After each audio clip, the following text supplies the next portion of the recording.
एक तरफ मुल्क में गद्दारी के इल्जामात की सियासत हो रही है, मुकदमा दर्ज किए जा रहे हैं, गिरफ्तारियों की बातें हो रही हैं। दूसरी तरफ ऑपोजिशन ने अपनी आइंदा की हिकमत अमली वाज़ेह कर दी है, जलसों का ऐलान कर दिया है। ऑपोजिशन ने पहले 11 अक्टूबर को कोयटा में जलसे का ऐलान किया, फिर बाद में तारीख बदलकर 18 अक्टूबर कर दी, जिस पर पीपल्स पार्टी की क़यादत ने एतराज़ किया। जिसके बाद आज पाकिस्तान डेमोक्रेटिक मूवमेंट की स्टीयरिंग कमेटी का इजलास हुआ, जिसमें फैसला किया गया कि 16 अक्टूबर को गुजरांवाला में जलसा होगा, 18 अक्टूबर को कराची में, फिर 25 अक्टूबर को कोयटा में जलसा होगा। इसके बाद ओपोजिशन 22 नवंबर को पेशावर और 30 नवंबर को मुल्तान में जलसा करेगी और फिर 13 दिसंबर को ओपोजिशन लाहौर में जलसा करेगी। इसके अलावा फैसला किया गया कि पीडीएम के सेक्रेटरी जनरल शाहिद खान अब्बासी और नायब सदर राजा परवेज अशरफ होंगे। ओपोजिशन ने आइंदा के जलसे जुलूसों का ऐलान कर दिया। दूसरी तरफ हुकूमती वुज़रा ओपोजिशन रहनुमाओं की हुब्बुल वतनी पर सवालात उठा रहे हैं, उनके बयानात को मुल्क दुश्मन बयानिया करार दे रहे हैं, संगीन इल्जामात लगाए जा रहे हैं। पड़ोसी मुल्क के वजीर आजम से खुफिया मुलाकातें और दीगर अफराद से मुलाकातों का दावा किया जा रहा है और बात सिर्फ इल्जामात तक महदूद नहीं है, बल्कि अब मुकदमा दर्ज किए जा रहे हैं।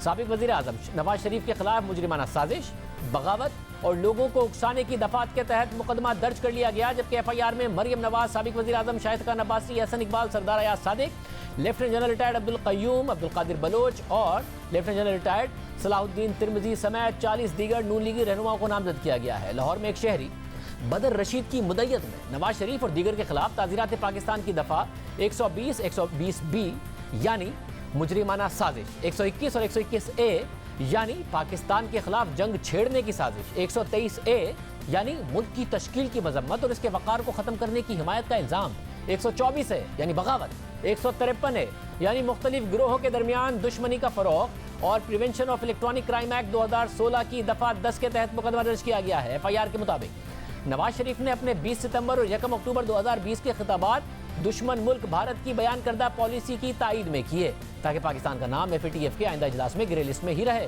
नवाज शरीफ की तकारीर का बुनियादी मकसद पाकिस्तान को आलमी बिरादरी में तनहा करना और पाकिस्तान को रोग स्टेट करार देना है।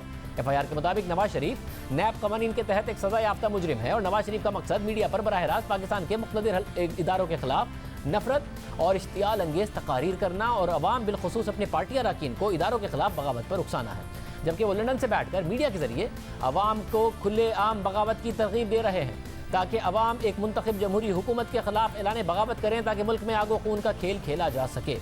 लाहौर पुलिस ने एफआईआर में नून लीग की क़यादत के साथ आज़ाद कश्मीर के वज़ीर आज़म राजा फारूक हैदर को भी मुलज़िम नामज़द कर दिया। उस पर वज़ीर आज़म आज़ाद कश्मीर का रद्दअमल सामने आया। उन्होंने ट्वीट किया कि भारतीय वज़ीर आज़म नरेंद्र मोदी ज़रूर खुश हो रहे होंगे कि तकरीबन पूरा पाकिस्तान उनका एजेंट बन गया है।